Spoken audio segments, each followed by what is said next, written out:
terus berkarya di garis depan, terus bertambah. Itu yang terjadi. Seharusnya, nah itulah saking Dajjal itu hebat menguasai orang kan. Tidak ada lagi pikiran jernih dalam dirinya. Tidak jernih kan. Harusnya dia berpikir, waduh ngapain dia keliling gajah ya. Al-Mahdi aja tidak mampu melemahkan, menggembosi gajah tidak mampu.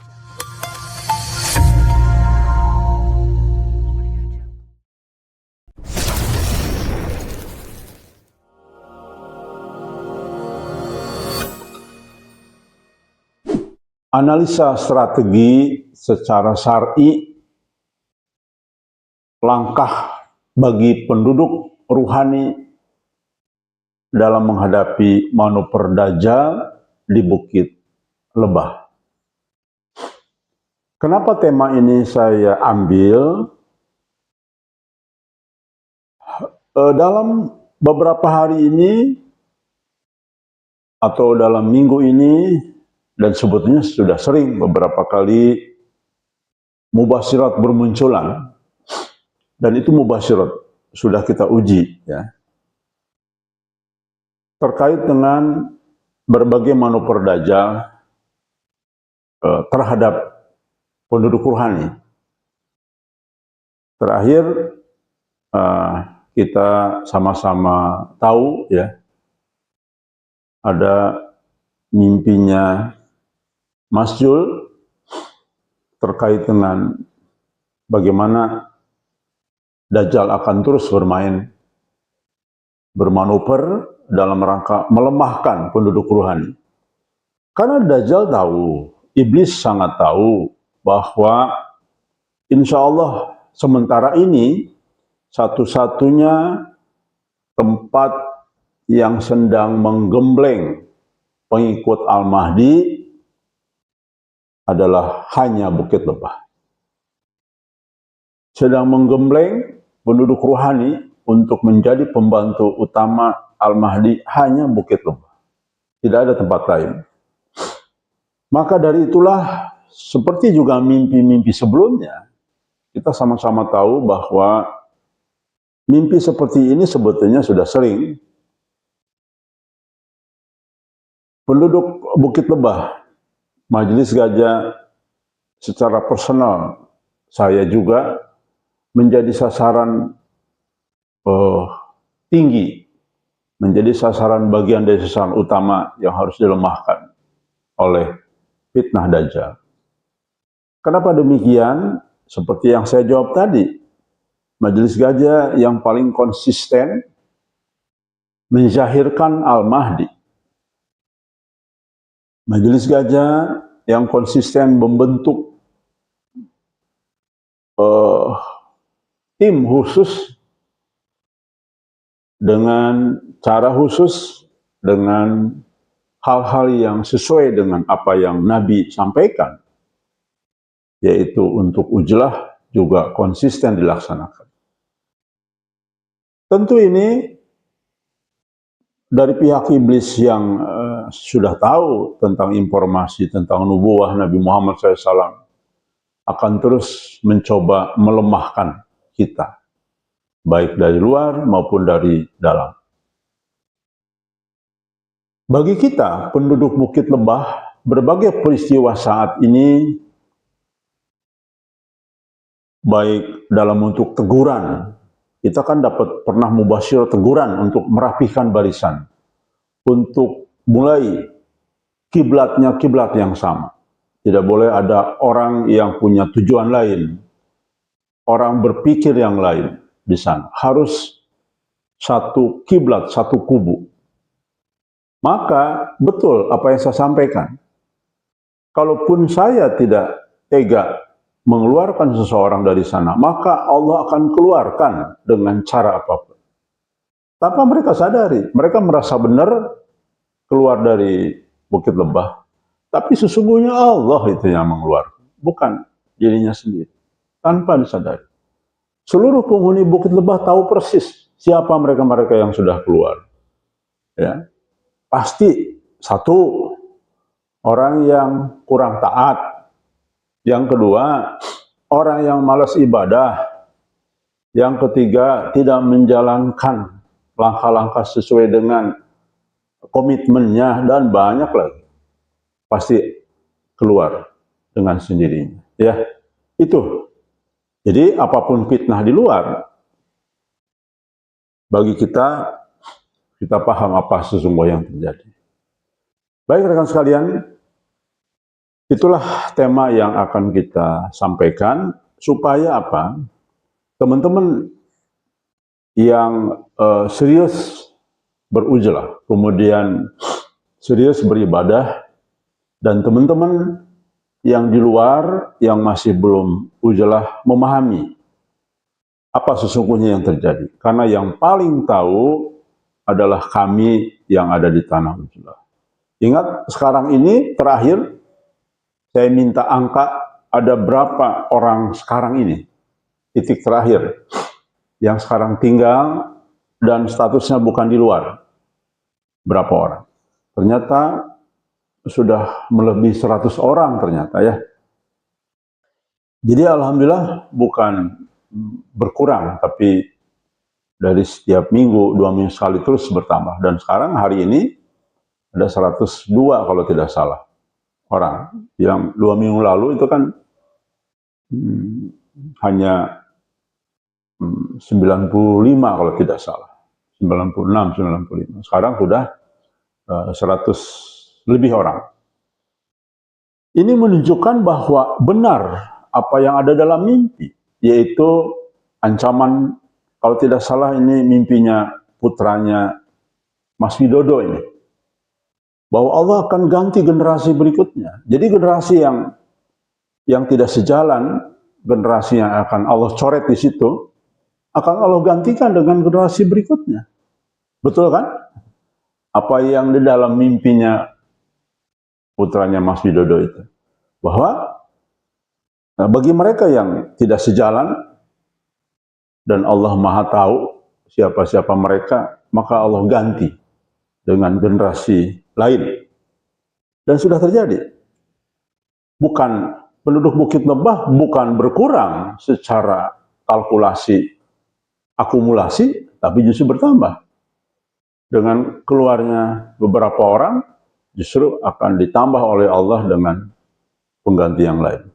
Itu mimpi terbukti.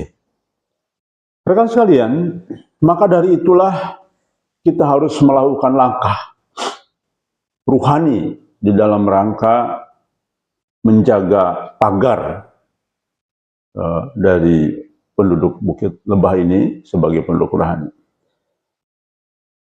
Tentu berdasarkan Quran, hadis, kemudian berdasarkan kitab ulama, dan juga sinyal-sinyal dalam mimpi-mimpi mubasyirat yang valid. Jadi sekarang ini kita harus selalu mengatakan bahwa ini mimpi valid. Mimpi valid itu sudah diverifikasi, ya. Pandangan umumnya gimana?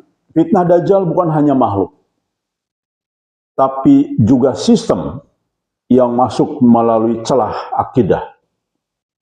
Kemudian kelemahan sosial dan kelengahan struktur rohani. Jadi akidah, kelemahan sosial, dan kelengahan struktur rohani.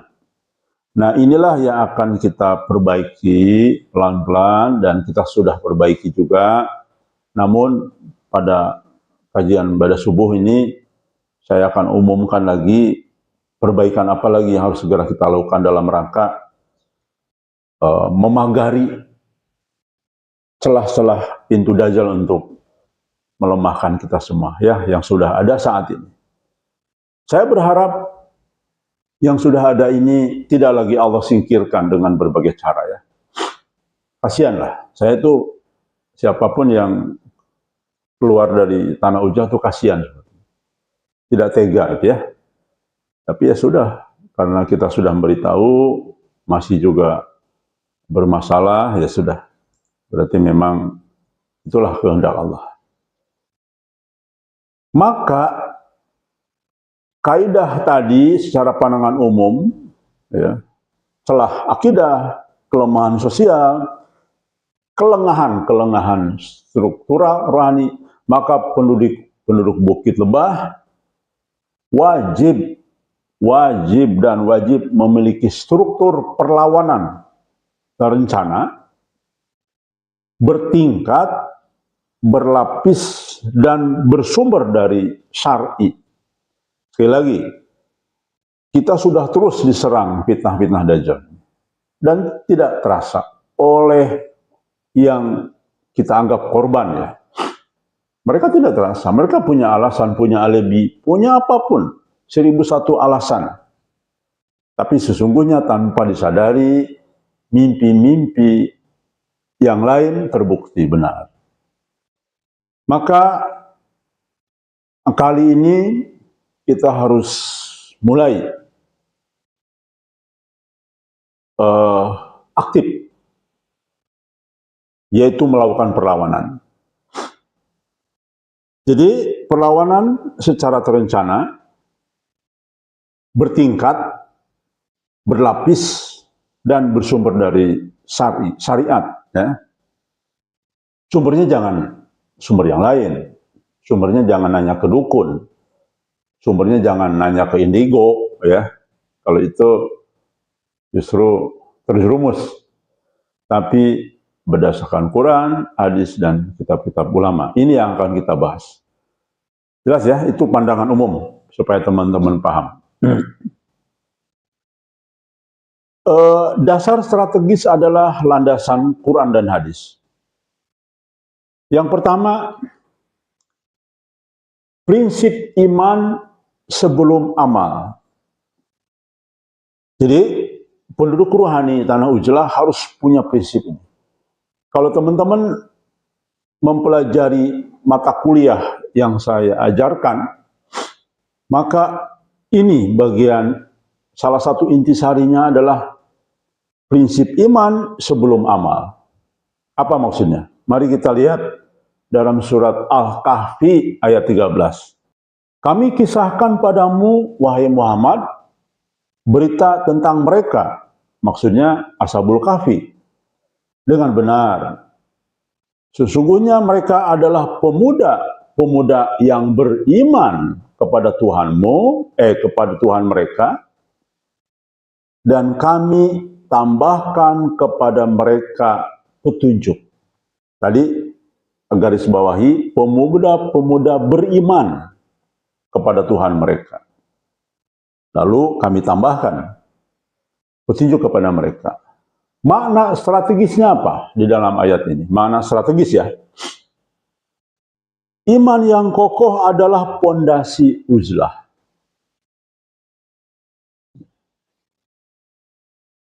Bukit Lebah harus membina komunitas beriman, orang-orang beriman ya. Bukan hanya berilmu. Nah ini. Makanya prinsip iman sebelum amal. Jadi yang penting iman dulu, bukan hanya ilmu. Betul, ilmu penting untuk tahu beriman. Tapi ketika kita sudah memahami keduanya, maka ini harus seimbang antara iman dengan ilmu. Mari perhatikan, kita tidak usah buka-bukaan. Teman-teman sekalian, perhatikan. Orang yang merasa punya ilmu, lihat ya, tersingkirkan kan? Dengan berbagai alasan. Coba perhatikan. Iman dalam pengertian apa? Bukan iman tauhidnya juga bengkok, bukan. Tapi misalkan tidak memahami keorganisasian harus samina wa ta'na. Padahal samina wa ta'na terhadap pemimpin itu adalah bagian dari salah satu unsur bagian dari iman. Ya. Dan itu sudah kita sering kupas.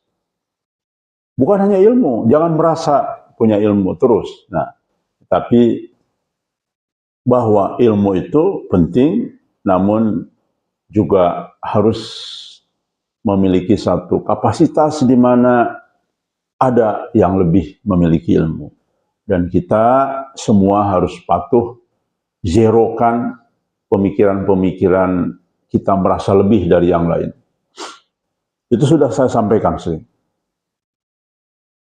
Dan dakwah tanpa ikatan tauhid akan runtuh saat Dajjal mengganggu relasi sosial di sana. Jadi kan sekalian, kita ini kalau tidak ada ikatan tauhid dan iman yang kuat, maka akan runtuh simpul-simpul keimanan dalam konteks relasi dan sosial itu akan runtuh, tercerai-berai. Orang di Ujlah, bayangkan, keluh kesah keluar, dan itu terjadi. Tidak lama, bulan-bulan kemarin lah. Ada seolah yang merasa cukup pengaruh di Gajah, lah dia ngomong ke sana, datang ke rumahnya, ngomong-ngomong begini, keluh kesah bagaimana coba. Padahal intinya apa? Malas ibadah, yang bersangkutan malas ibadah, malas tahajud, malas berjamaah, ya itu aja. Tapi dia punya alibi itu ini ya.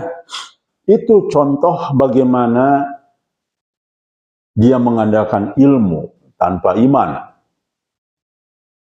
Jadi jelas prinsip iman sebelum amal. Maka ketika Ashabul Kahfi ini memutuskan untuk Ujlah, maka yang dia gunakan adalah iman kepada Allah.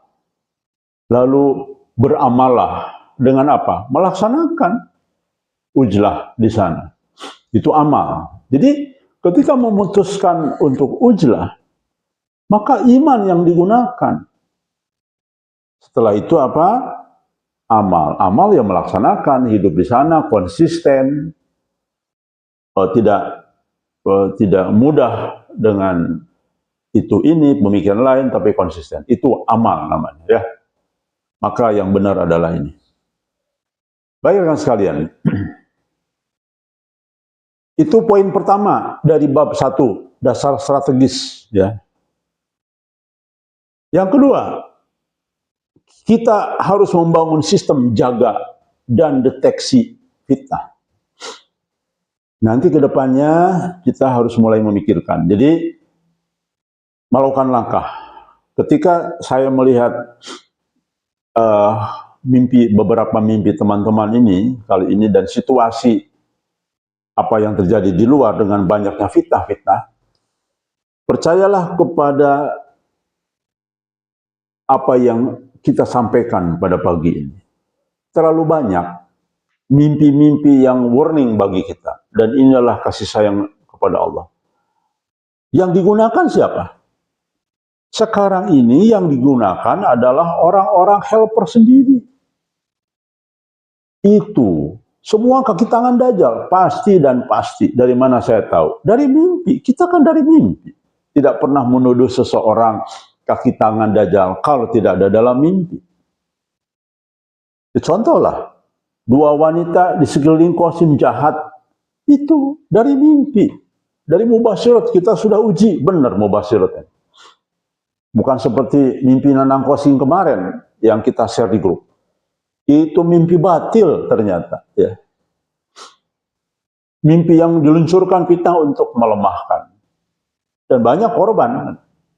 Maka dari itulah kita yang sudah ada di tanah Ujlah, jangan lagi ada korban. Kasihan. Kita tidak masalah seseorang keluar, ya. Tidak masalah sebetulnya. Tidak ada gangguan apa-apa terhadap Ujlah. Tidak mengganggu kinerja Gajah, tidak akan mengganggu. Percaya sama saya. Siapapun yang keluar dari sana tidak akan mengganggu misi besar Gajah. Tidak. Kasihan saja. Jadi posisi kita itu sekarang hanya kasihan. Tidak. Percaya. Siapapun. Jangankan gitu. Al-Mahdi menggoyang kita saja. Al-Mahdinya menyuruh orang-orang keluar dari Gajah, menyuruh orang meninggalkan Diki Chandra. Apa berpengaruh? Sama sekali tidak ada pengaruh. sedikit pun, sejengkal pun tidak ada pengaruh apa-apa. Hanya kasihan saja jadi korban gitu ya.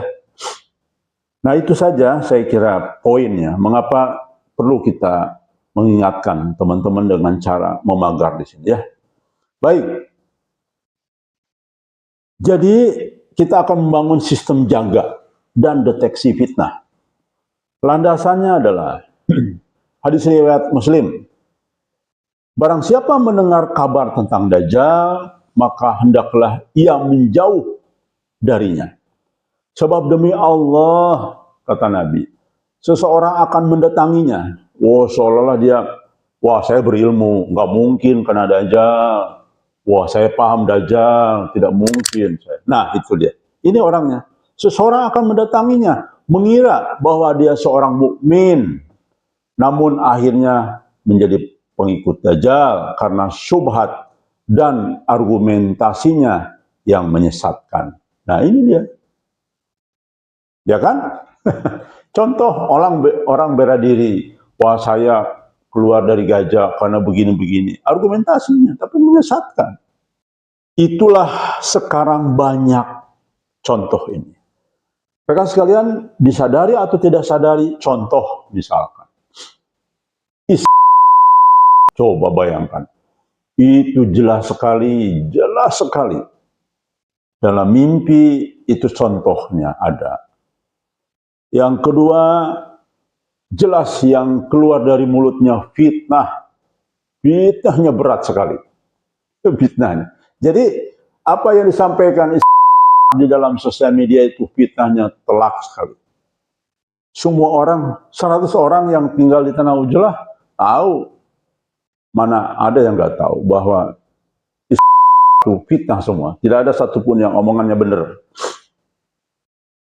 Tapi fakta terjadi kan?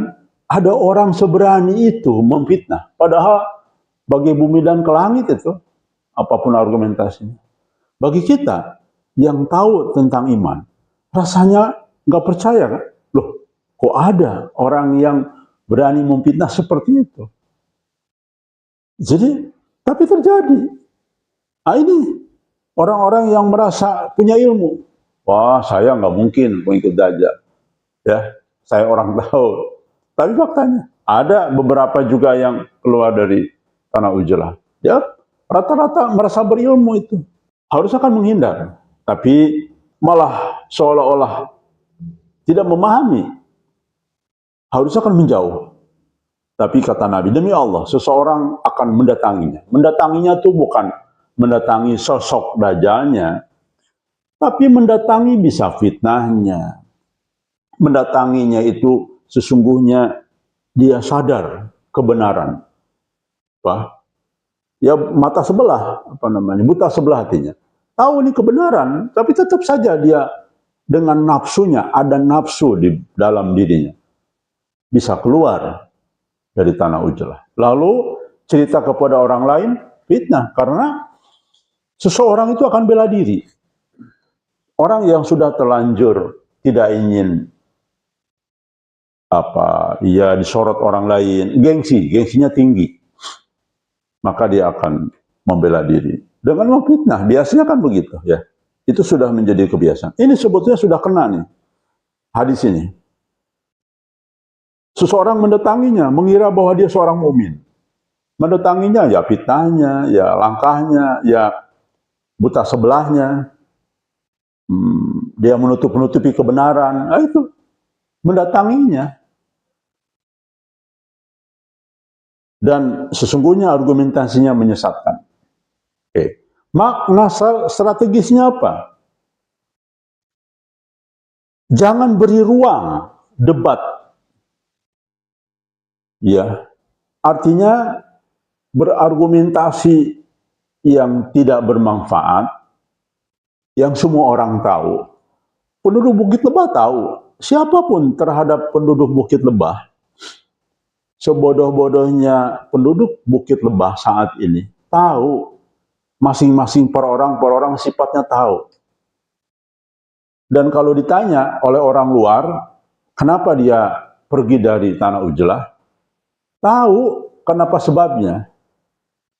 Tapi kita tidak inginkan menjelek-jelekan saudara kita.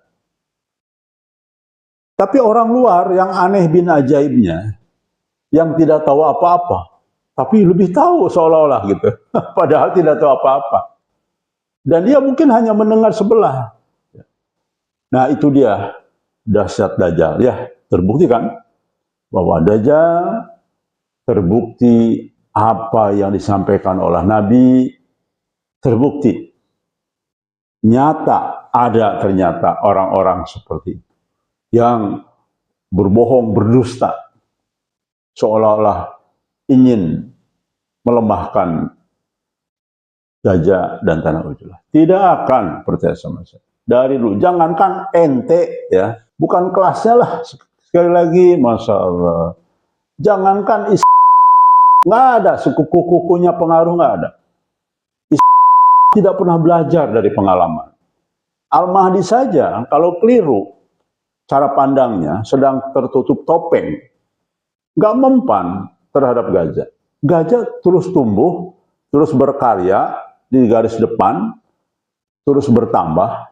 Itu yang terjadi. Seharusnya, nah itulah saking Dajjal itu hebat menguasai orang kan. Tidak ada lagi pikiran jernih dalam dirinya. Tidak jernih kan.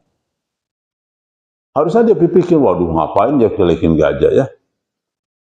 Al-Mahdi aja tidak mampu melemahkan, menggembosi Gajah tidak mampu. Kita teman-teman majelis Gajah, makna strategis daripada hadis tadi adalah jangan beri ruang debat dengan kelompok infiltrasi. Jadi teman-teman sekalian, langkahnya adalah hindari debat dengan mereka, nggak usah. Jelaskan saja, sudah selesai. Seperti hanya kemarin ada kiriman, dikirim lagi oleh pengikutnya Nanang Qasim tentang mimpi saya ular itu ya. Saya jadi milik ular. Udah itu jelaskan saja. Takwil sesungguhnya, kita uji. Udah setelah itu kita jelaskan ke publik, sudah selesai. Nggak usah berdebat dengan mereka. Karena prinsipnya ikuti Nabi. Jangan nyamperin kepada fitnah Dajjal, nggak usah, dihindari saja sudah. Nabi mengatakan itu. Jangan kalian merasa, wah saya beriman saya. Nggak usah. Nanti kesambet Dajjal. Kesambet Dajjal. Wah ini saya mau debat sama mereka. Nggak usah lah, jelasin. Tidak mau percaya sudah. Tinggalkan. Kemudian langkah strategis dari dalam hadis tadi adalah pagar komunikasi harus ada. Jadi pagar komunikasi harus ada. Dengan cara tadi, contoh, jelaskan sesungguhnya makna mimpi itu, dan ternyata betul mimpi itu batil, bukan mimpi dari Allah. Itu jelas para ulama punya kisi-kisi menerjemahkan mimpi itu. Tapi kita jangan eksklusif seolah-olah kita memagari semua tanpa harus bisa bergaul dengan orang lain, tidak. Tapi lebih bersifat filter ya. Jadi pagar komunikasi dengan orang luar supaya kita tidak terpancing emosi, cukup menjelaskan, sudah, tidak usah marah kita ya, cukup memfilter ya. Contoh kasus tadi ya. Jadi tetapi teman-teman sekalian, sesungguhnya kita syukuri, kita sangat bersyukur Allah buka siapa musuh-musuh sesungguhnya. Siapa para pengikut Dajjal sesungguhnya. Kita jadi tahu. Dan kita tidak mungkin mengajak orang seperti ini untuk berjuang nanti.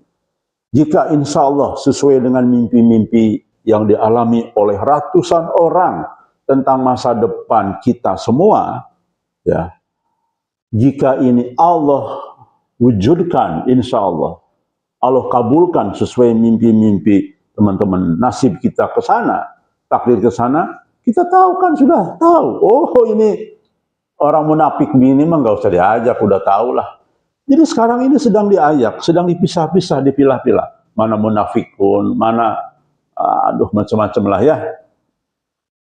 Dan perhatikan orang-orang yang taat di Tanah Ujlah, yang sudah rajin, ibadah rajin, tidak pernah telat, berjamaah rajin, bermuamalah juga rajin.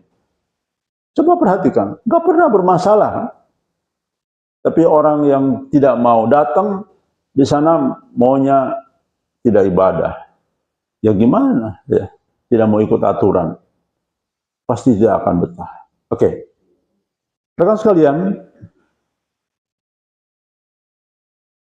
yang ketiga, kita akan membina struktur rohani seperti Ashabul Kahfi. Dan alhamdulillah kita sudah melakukan itu step by step dengan kemarin mimpi teguran itu dari Allah karena kita tidak satu kiblat, pemikirannya berbeda. Nah, sekarang sudah Allah singkirkan. Orang-orang yang punya kiblat lain disingkirkan sama Allah. Saya sudah ingatkan berkali-kali. Mungkin ada puluhan kali saya bicara. Allah sendiri yang akan mengeluarkan dengan cara apapun. Ingat itu ya, saya sudah ngomong puluhan kali tentang itu dan terbukti. Maka dari itu kita lihat dari landasan surat Al-Kahfi ayat 16. Dan apabila kamu menjauh dari mereka, apa yang mereka sembah selain Allah. Sembah selain Allah itu bukan hanya patung, tapi cara berpikir, cara adab. Banyak sekali loh. Bukan hanya yang disembah itu adalah soal patung, tapi soal syahwat, soal hubud dunia, soal tauhidnya, soal apapun. Maka berlindunglah di dalam gua. Kerusakan mental, kerusakan spiritual, banyak syirik dan sebagainya. Itu yang dimaksud menyembah selain Allah. Niscaya Tuhanmu akan melimpahkan rahmat-Nya dan menyediakan suatu yang berguna bagimu dalam urusan. Oh, Masya Allah. Benar. Surat Al-Kahfi ayat berapa? 13. Benar. Tiap hari sekarang kita menerima mubasyirat. Masya Allah. Tiap hari kita menerima mubasyirat. Ya. Benar kan? Di dalam surat 13 benar. Akan ditambahkan petunjuk yang sudah ujlah. Jadi alangkah sayangnya orang yang sudah ujlah lalu keluar dari ujlah. Masya Allah. Tapi dia tidak sadar, dia akan pasti berargumentasi, pasti. Bagaimana coba? Masya Allah. Ya. Kemudian lihat lagi surat Al-Kahfi ayat 16. Dan apabila kamu menjauh dari mereka, apa yang mereka sembah selain Allah? Sekali lagi sembah. Sembah banyak ya, bukan patung. Menyembah apapun, menyembah hawa nafsu, menyembah apapun itu adalah menyembah selain dari Allah. Maka berlindunglah di dalam gua, niscaya Tuhanmu akan melimpahkan rahmat-Nya, menyediakan sesuatu yang berguna bagimu dalam urusan. Bayangkan, satu buah fakta nih. Kita sesungguhnya di sana itu, kalau tidak dengan perlindungan Allah, tidak akan terwujud tanah ujrat. Kalau karena kita tidak bergantung hanya kepada Allah, tidak akan pernah terwujud. Susah. Hampir-hampir mustahil sekarang ini membuat tanah ujlah. Yang murni dakwah ya. Kalau jualan kapling gampang. Saya kalau mau jualan kapling, banyak yang nawarin tanah. Saya punya saudara juga yang punya tanah, tawarin. Ya. Tapi ya jualan. Ya di bukit. Di daerah bukit, di daerah dingin, di daerah panas juga ada. Ada teman saya punya luas. Kalau tidak, saya waktu nyari-nyari nih, nyari-nyari dulu 4 tahun yang lalu, tanah ujlah. Nyari-nyari, ada yang nawarin. Pak Diki, ini ada di ini daerah gunung, di Cipanas. Ada 40 hektar tanah pribadi. Mau nggak? So ke sana bikin aja. Tapi ya bagi yang punya tanah, ya harus kembali uang dan untung. Ya jualan kapling akhirnya kan. Maksud saya adalah, kalau itu aman. Tapi maksud saya murni tanah ujlah yang tempatnya bukan untuk jualan. Makanya di sana tidak dijual tanah kapling, hanya infak. Itu pun dalam rangka untuk membayar setiap tahun sebanyak 20 juta kita membayar kepada pemerintah. dalam rangka bagi hasil ya, atau sewa tempat itu. Jelas rekan sekalian, terbukti tanah Ujlah kita betul dilindungi oleh Allah. Sehingga semua masyarakat sana sudah mulai mencintai kita, menyayangi kita, bahkan mereka membantu memprotek daripada fitnah-fitnah yang terus dihembuskan oleh berbagai pihak ya. Dan juga aneh benda ajaib bahwa inilah anugerah Allah. Kita di sana tidak ada orang yang memiliki uang. Orang-orang yang sudah Ujlah hanya bawa koper baju saja. Tidak ada yang membawa uang untuk kehidupan di sana. Tapi faktanya kita masih hidup. Sudah hampir 5 tahun tinggal di sana. Urusan mengurus orang begitu banyak tidak mudah. Untuk kebutuhan sabun, cuci, kemudian odol, sikat, baju, macam-macam lah ya. Urusan wanita, urusan itu ini tidak mudah. Apalagi urusan makannya. Tapi alhamdulillah masih jalan terus. Bahkan kita bisa bermanuver dakwah kemana-mana. Ini kan luar biasa nih. Surat Al-Kahfi ayat 16 ini. Betul. Surat Al-Kahfi ayat 13 akan dikasih petunjuk terus. Lalu surat Al-Kahfi ayat 16 dilimpahkan rahmatnya. Dan itu terasa oleh kita semua ya. Jadi teman sekalian, makna strategis ayat tadi adalah Ujlah bukan hanya tempat, tapi formasi mental, sosial, dan keamanan rohani. Jadi itu. Yang kedua, Bukit Lebah adalah struktur pelindungan yang harus dihidupkan, bukan hanya bangunan fisik. Langkah baru apa nih? Ini terakhir. Ini 2 sesi ya, karena tidak cukup. Ini cukup panjang yang harus dijelaskan. Besok kita berlanjut. Terakhir, mulai hari ini, saya putuskan tambah lagi ibadah kita kepada Allah. Mulai hari ini, setelah kita bermunajat kepada Allah, ba'da tahajud, wajib semua secara berjamaah ya, membaca surat Al-Kahfi ayat 1-10. Setelah kita bermunajat, sholat tahajud, kemudian bermunajat selesai, maka imamnya yang memimpin doa, memimpin sholat, juga langsung memimpin membaca surat Al-Kahfi dan diucapkan secara jelas. Tidak usah keras-keras ya, tapi diucapkan ya. Boleh juga, tidak apa-apa sih dalam hati, tapi lebih bagus diucapkan sedikit, pelan, bersama-sama ya. Masing-masing diucapkan tapi bersama-sama. Itu yang pertama. Yang kedua, ba'da salat asar. Karena ada sunnahnya setiap sore bagus. Maka ba'da salat asar, setelah setelah kajian Quran ya. Kita kan membaca, bahkan kajian Quran, hadis.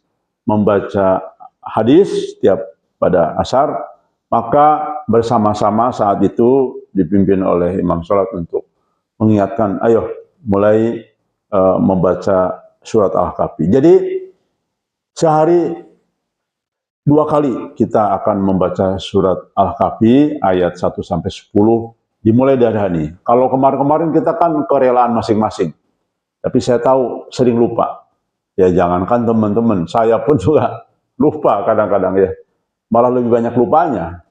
Maka dari itulah hari ini bagi penduduk rohani Bukit Lebah mulai, ini langkah baru kita untuk menghindari fitnah Dajjal. Supaya kita tidak ada lagi yang jadi korban Dajjal ya. Mudah-mudahan langkah kita ini akan memperbaiki diri dan mudah-mudahan kita terus terjaga dari berbagai fitnah Dajjal dan tidak akan mempan, tidak akan terpengaruh dengan berbagai fitnah. Sebesar apapun fitnah yang ada di luar, kita terus dengan tenang, kita terus dengan khusyuk, dengan hikmah, dan dengan tawadu untuk terus beribadah kepada Allah dan terus menjadi penduduk Bukit Lebah. Mudah-mudahan kita adalah orang-orang yang terus Allah berikan rahmat, berikan petunjuk sesuai janji Allah di dalam surat Al-Kahfi ayat 13 dan 16 tadi.